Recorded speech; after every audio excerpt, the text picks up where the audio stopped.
ito ay rated SPG. Striktong patnubay at gabay ng magulang ang kailangan. Maaaring may masiselang tema, lengguwahe, karahasan, sexual, horror o droga na hindi angkop sa mga... Tila nakaramdam nga ng lukso ng dugo itong ang si Ikit nang muli nga niyang mayakap itong ang si Mayumi. Dahil sa wakas ay nayakap niya nga muli ang kanyang tunay na ina na si Mayumi. Samantalang itong ang si Mayumi dahil nahirapan nga siya sa kakahanap sa tunay niya ngang anak dahil pinalitan nga ni Gani noon ang pangalan nga nito ni Ikit upang hindi nga sila muling makita.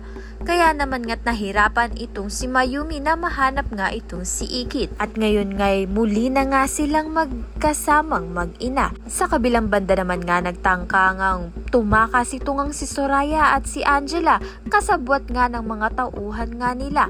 Ngunit hindi nga sila makakatakas dahil maaabutan nga sila ng mga kapulisan at dahil ng laban nga itong si Soraya ay matatamaan nga siya ng baril at manghihina nga siya dahilan ng hindi niya nga pagtakas. Kaya naman nga't dahil sa nangyari ay dodoblihin nga nila ang seguridad upang hindi na nga muling makatakas pang itong si Soraya at si Angela.